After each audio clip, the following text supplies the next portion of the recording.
Lake Area Chamber of Commerce. Welcome to Education Connections. Education Connections is a monthly webinar hosted by the Clear Lake Area Chamber of Commerce. The mission of the Clear Lake Area Chamber of Commerce is to be champions for business success and quality of life in our community. The foundation of business success begins with the region's educational system, which includes pre-K through the highest professional degrees. This webinar series showcases the people who lead our institutions. We ask these leaders to share issues facing our educational institutions now and in the future. Today I have with me Dr. Eric Williams, who is Superintendent of the Clear Creek Independent School District. Welcome, Dr. Williams. Good afternoon on this beautiful October day. Absolutely, yeah. And you're new to Texas, so we don't get days like this all the time. So I do have several questions for you about Clear Creek ISD, but I always like to begin my sessions by asking something about our guest. So, Dr. Williams, will you please tell us about yourself and specifically describe the journey you took to become a superintendent of schools and why you chose Clear Creek ISD? So I was young when I decided that I wanted to go into education. My fifth grade teacher, Mrs. Green, inspired me to become a teacher. And I remember even giving a sales pitch to the high school principal to let me student teach to a sophomore history class as a senior. And so I was able to do that one day a week my senior year. And I really loved teaching. So I became a high school social studies teacher, taught American history and government. I eventually became a high school principal in Naples, Florida. My wife grew up in South Florida, and so we lived in South Florida for 12 years. And we have two kids who are now grown. We have a 24-year-old son and a 27-year-old daughter. And after serving as a high school principal and assistant superintendent, I served as superintendent in Virginia for 12 and a half years. I was in 6 years in York County, which is in the Hampton Roads area in between Richmond and Virginia Beach. And that was a district with 12,000 students. And then the last 6.5 years, I served as superintendent in Loudoun County, just outside of Washington, D.C. in Northern Virginia. And Loudoun County at the time had approximately 84,000 students. And I ended up here in Clear Creek ISD. Actually, when the district was doing a nationwide search, I was contacted by a recruiter, and I wasn't looking for a job at the time. But first thing, I was like, Houston area, and then started to check out Clear Creek ISD, and several things attracted me to coming here as superintendent. One, its reputation for excellence and innovation, strong school board, strong community support for schools. And then the weather also, I will acknowledge, is a key reason attracting us here. As I mentioned, my wife grew up in South Florida, and so we love being back in an area with year-round warm weather, being able to enjoy a pool. And so I'm so impressed with the district and with the community, and we are really enjoying being here. That's awesome. Well, welcome to Texas, Dr. Williams. And thank you for sharing who you are with our audience and how you came to become involved in this educational institution. Now, before we get into specific questions about Clear Creek ISD, will you please give us a broad overview and history of ccisd and what this school district offers this community? So we serve over 40,000 students, pre-kindergarten through grade 12. We have about 5,000 employees, most of whom are teachers. And one thing that's really unique is the fact that it spans 13 cities and two counties, serving a portion of both Harris and Galveston counties. I am proud that in terms of being an employer in the district, in the area rather, that we have been named as a top workplace in the Houston area, and also as a one of Forbes' top employers. And they recently completed their recognition program, and we were again included with that. And we're in good company locally because also being recognized as NASA as well as HEB. And so that's another distinction. But in terms of educational distinctions, we're recognized as a district of innovation by Texas, and we are also considered a high-performing school district within the state of Texas. Fantastic. So have you learned all the names of the cities around here yet? So yes, although I'm also meeting people, and the harder thing Ah, is learning okay all the various community member names. But I'm getting there, Dr. Winchell. all right, very good. So, Dr. Williams, you started your position last January. What were your first impressions of Clear Creek ISD during the second half of last school year, and what led you to those impressions? So, what struck me immediately is the amount and quality of in person learning and also the quality of the online learning. Because coming from Virginia, it's clear to me that it was obvious that Clear Creek ISD was much farther along. And so by the end of the school year last year, we had 80% of our students participating in in-person learning and 20% in online learning. Now, some students are successful with online learning, but for most students, in-person learning is going to better meet their needs. So what immediately struck me then in terms of initial first impressions is the fact that we had in-person learning 5 days a week for families who wanted it.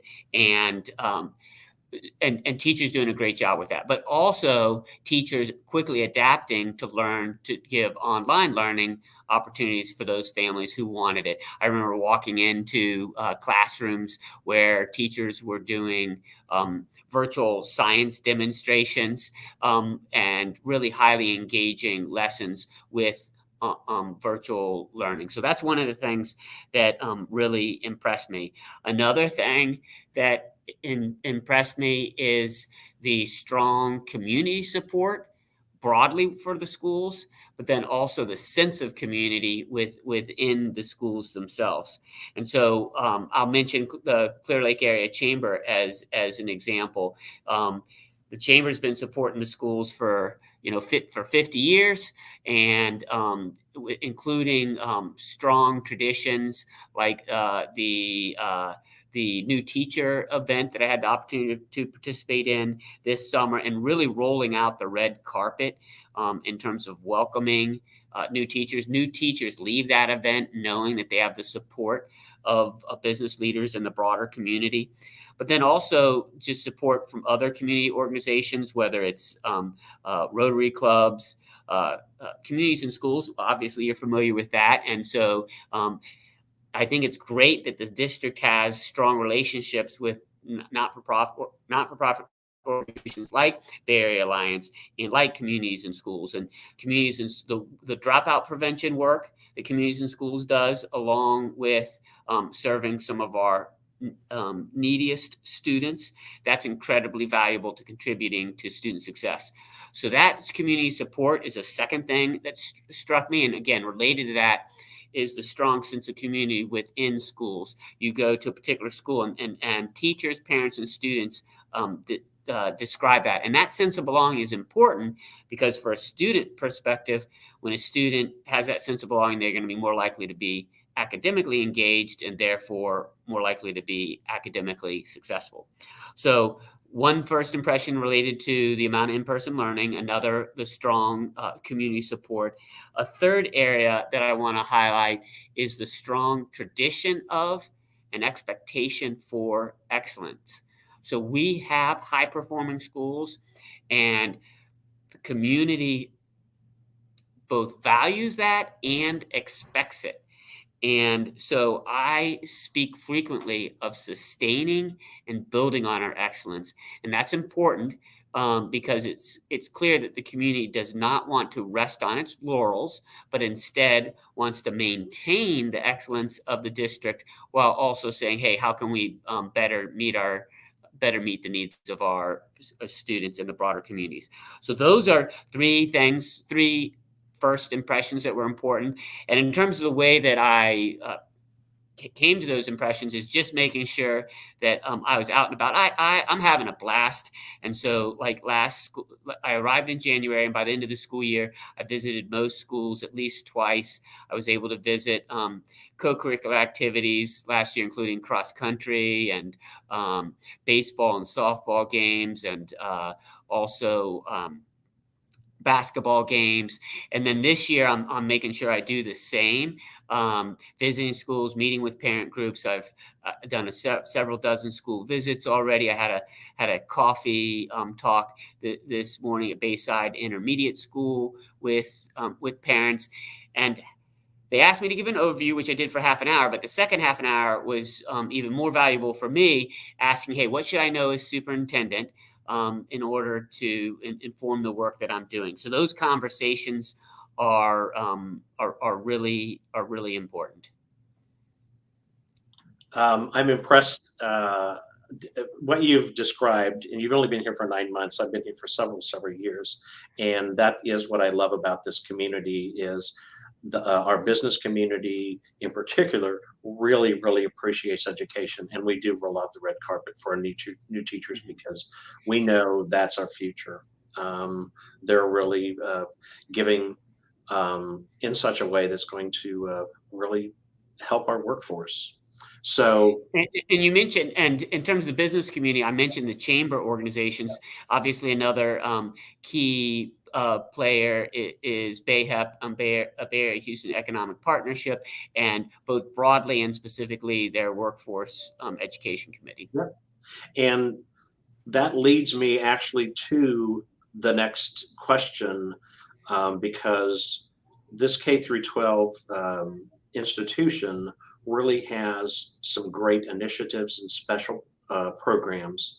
So in the 9 months that you've been here, what strikes you as particularly unique? And give us some examples of how you're building on these programs. Mm-hmm. So that we can be particularly proud of, and I'll cite several examples. So yes, we have strong academic programs, including honors and science magnets and advanced placement programs. But we also have robust career and technical education programs. And so I know in like week 2, I went to the livestock auction that's affiliated with our ag, vocational ag, Voc Ag programs. And so those are incredibly strong. And I'll talk about some other career and tech ed programs in a minute, but I just need to mention in terms of that, it was my second week on my job. I hadn't looked ahead to my calendar. And so I'm wearing my suit and I'm going to the livestock show. So next year, I will be properly attired. My to-do list includes buying boots, so I will be properly attired for that event. But in terms of other career tech ed programs, I'm impressed with the fact that we've got culinary arts programs. We have auto tech programs with a full service garage. We have programs relating to dentistry and other aspects of health sciences, cosmetology, video, biotechnology. So we have a full range of options that many districts do not have. And to build on the earlier conversation about community partnerships, so I visited one metal manufacturing class at Creekside High, and they have a partnership with NASA, and they literally construct things that are used on the International Space Stations. So I was able to see one day the lockers that they were creating and were going up to the International Space Station. So career and tech ed programs are incredibly strong. And I also say that's in addition to the fine and performing arts, the ROTC programs, all the athletics and extracurriculars. Another strength that I will mention is our emphasis on character education, including the Leader in Me program.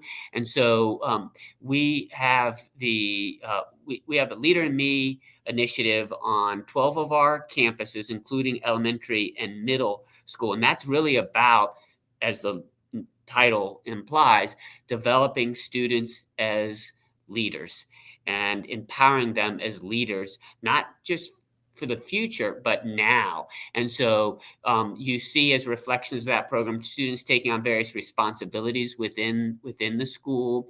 I know, for example, I've had students show me around schools as one example of many leadership opportunities they have, and explain to me the different jobs that they do. But it also relates to even being intentional about mentoring other students. And so whether it's having classroom buddies, or within the same class, or teaching younger students. And so that's really powerful. And the related initiative is the emphasis on character in our high schools. And so we've had many schools be named Texas Schools of Character, and a dozen schools be named National Schools of Character. And really, our character education programs involve emphasizing what are identified as the ccisd core values, and examples of those include trustworthiness, respect, responsibility. And so I love the fact that ccisd is emphasizing leadership and character, because it's not just about students. Students need to master important content, but they also need leadership competencies. They need strong character in order to contribute to the world. Another example that I will identify is our dual language immersions and the dual language immersion programs. And these programs are amazing.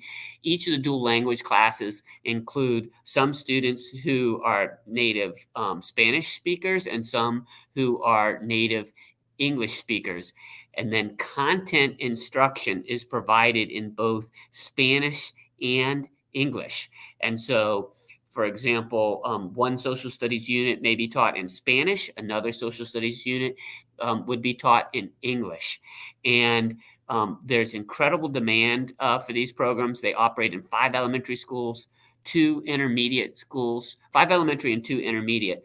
And I speak just okay Spanish. I would say I'm proficient. So, for example, I do some of my community messages for parents. I do an English version and a Spanish version. So I took my okay Spanish and wanted to interact with students. And I was so impressed, not only with the native Spanish speakers who are bilingual, but also with those who are learning Spanish as a second language, and being impressed with their ability to converse in Spanish and learn an academic subject in Spanish. Now, another strength is personalized learning. And so for years, we've emphasized meeting students' individual needs. And by that, I mean, you may be a 3rd grader who's reading on a 1st grade level or a 5th grade level. And it's not just about teaching 3rd grade reading, getting them to a 3rd grade reading level. We want the 3rd grader who's reading on a 1st grade level to grow, but we also want the 3rd grader who's reading on a 5th grade reading level to improve their reading skills. So we also have a strong emphasis on personalized learning. And then we have amazing robotics programs. And so we have really, they compete globally and have been award-winning teams in these global competitions. And we also host our own robotics competitions. We probably host more competitions than any district in the nation. And so robotics is a real strength. And this is an area, as an example of how we're working to build on these, to sustain our excellence and build on our excellence.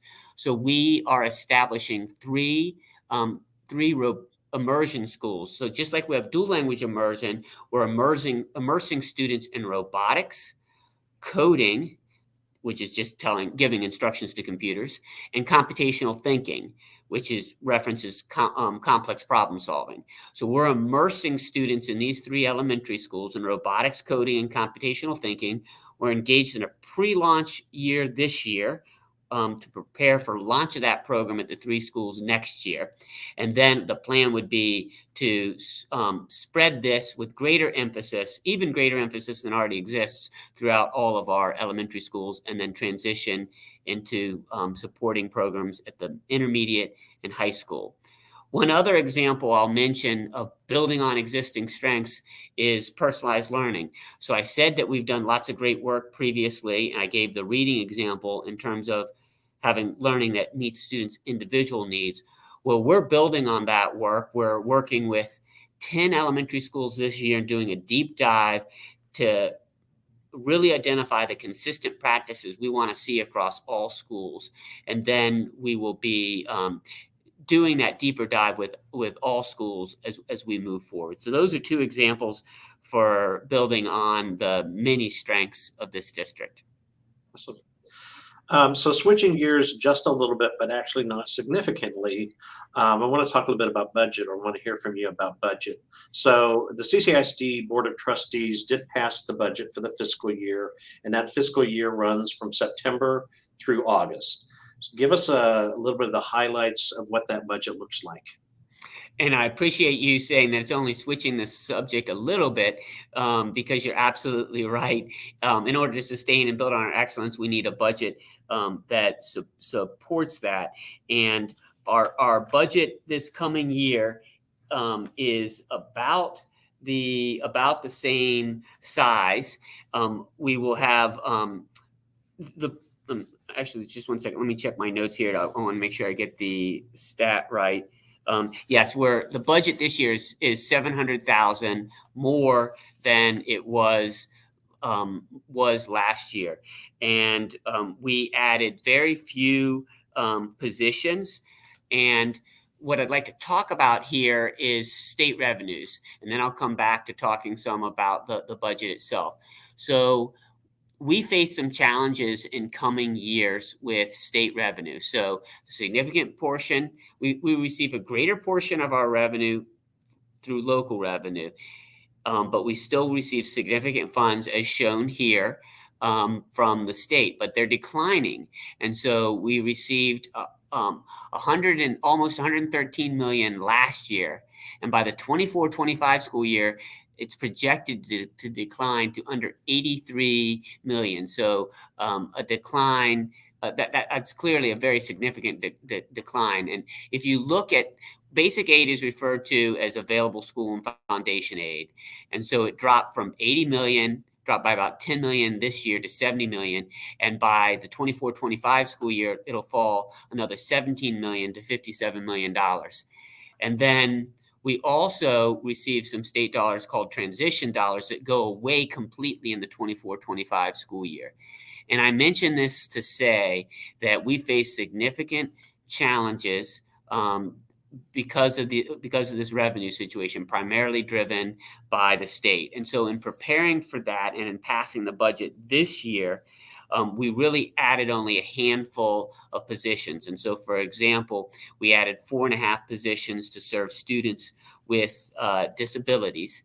And so that's in contrast to what's been added in recent years. We've had to add multiple positions in recent years because the last time there were significant major revenue shortfalls were back in 2011-12 school year and 2012-13 school year, and we cut 171 and 18 positions in those 2 years respectively.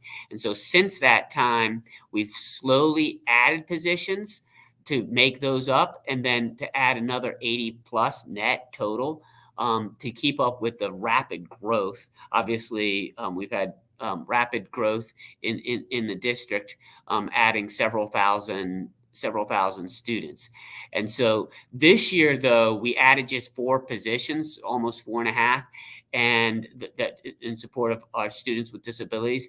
And the reason for that change is we're seeing with new information regarding the projected decline in state funds, we really are needing to just grow just very incrementally. And the way we pulled that off in terms of still balancing the budget is we were able to decrease our non-payroll expenses, particularly with the reduction in departmental budgets. And I will say, to wrap up my comments on this topic, is we're developing a multi-year plan now to deal with what's projected with this state legislative session. State revenue. We have one more state legislative session in 2 years, obviously, before that, and we'll see what happens in terms of state funding.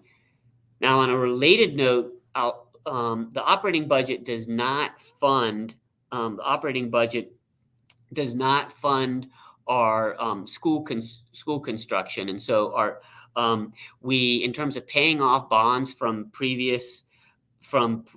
from previous bonds that were passed, we were able to reduce the tax rate recently by about 8 cents within the last month, and so we're pleased that we're able to do that. Now that's separate from the operating budget challenges I've been talking about, but we're pleased that the board approved the 8 cent per $100 of assessed value decrease in taxes as it relates to maintaining our capital program. Okay, so we have a little bit more time, but I absolutely want to hear more about the bonds. So if you will, go to some highlights of the bond brick initiative, which is what you were talking about. Sure. So we are nearing the end of expenditures of the 2017 bond program. And in terms of first impressions, it's clear to me that that bond program has had a major impact, from building Campbell Elementary to addressing growth in League City and renovating aging schools like League City Elementary and Clear Lake City Elementary. In fact, the first school I visited, even before I started, was League City Elementary, and great to see the beautiful building there. We've got several other projects that are underway now or almost complete. So Landell and Hall and Ed White Elementaries are each near completion. Clearview High School, the new Clearview High School, will reopen. It will open in the fall. The school's operating now, but it'll have a new facility next door. And then Ross and Whitcomb Elementary will be the last of our elementary major remodels. So those are all part of the bond program. And again, we're pleased that we had the recent tax reduction relating to these bond programs. So it's great to see that this community maintains, not only builds new schools as needed, but maintains aging facilities as needed. And that's really important. Yes, that's one of the things that I'm really pleased with this community. We do support the taking care of our schools. So you mentioned earlier reading levels, and I know that there's a great initiative on phonics and decoding words for some of our younger readers. Talk to us about that and what's happening at some of our elementary schools.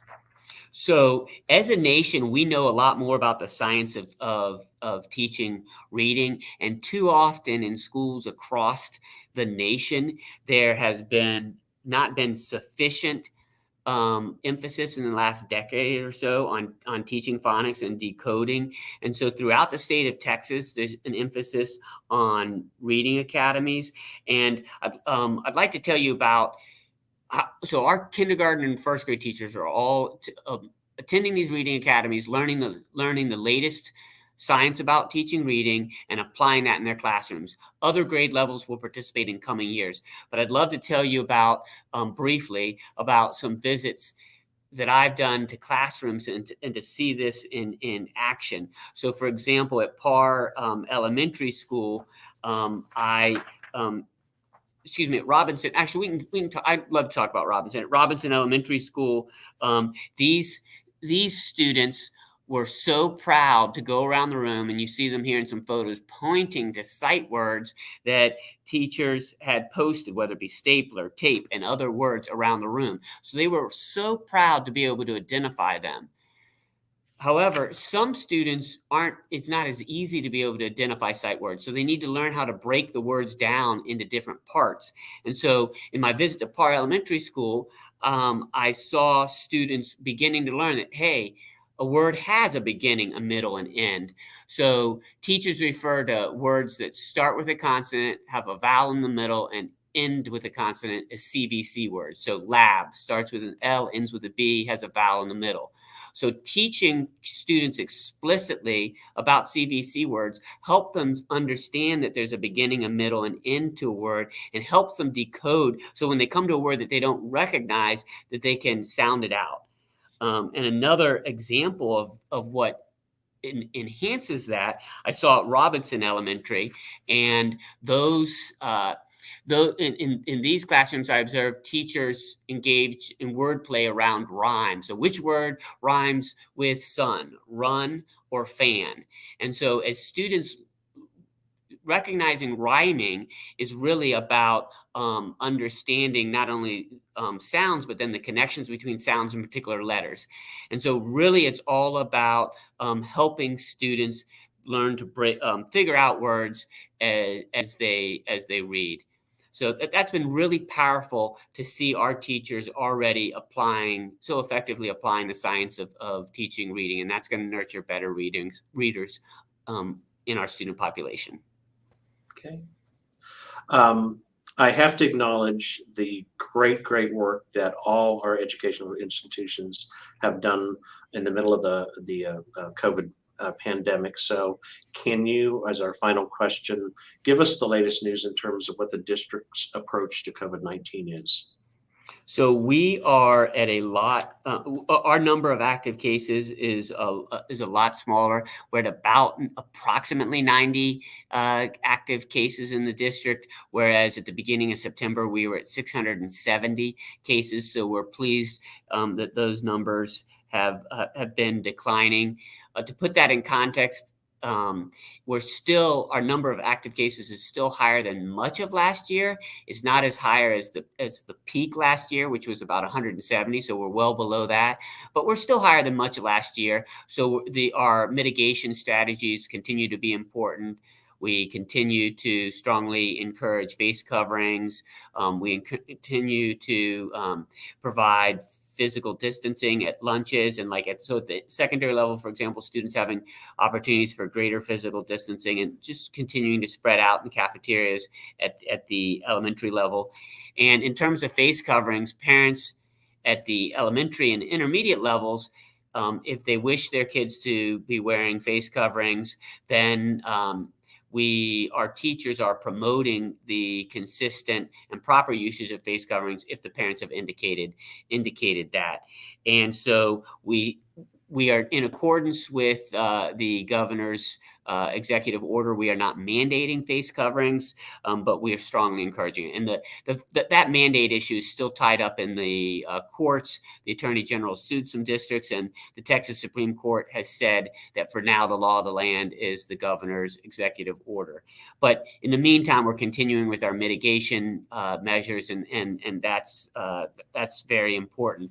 I guess I'll just close by saying I'm glad that we're at a place that we can have learning that is much more similar than it was last year to before the pandemic. And so whether it's me going into a classroom and seeing kids doing rhyming efforts or seeing secondary kids do science labs, that's been great to see. And the last thing I'll point out in terms of our COVID efforts is it's really important that people keep their children home if they're sick. And so to that end, we've wanted to clarify, particularly because our exclusion of students practices are driven by the state. And so we've published a document that's entitled, "Can My Child Go to School Today?" It's on our website. And so, for example, the state is very clear that parents are the ones. Obviously, if you test positive for COVID-19, you need to stay home. But the state has made it very clear that it's not a school district that gets to decide whether close contacts stay home. That's a parental decision. And so that is spelled out here. But in accordance with state guidance and what they say can and can't be done, what this does spell out is if you're a close contact of someone in the same household, then you do stay home for the prescribed amount of time. So I know that can be complex information, but that's all spelled out in the "Can My Child Go to School" document.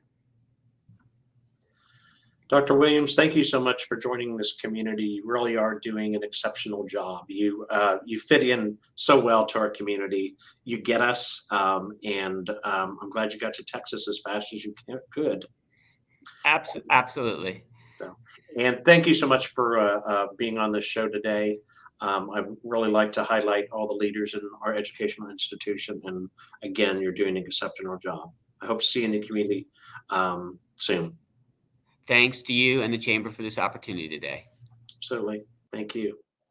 And thank you for joining Education Connections, hosted by the Clear Lake Area Chamber of Commerce. Please join us Thursday, November 11th at 12 noon, when we will hear from Daniel Newmeyer, who is with an often overlooked organization that is part of our educational system, and that is Space Center Houston. Daniel Newmeyer is head of the education department at Space Center Houston. So please join us November 11th at 12 noon.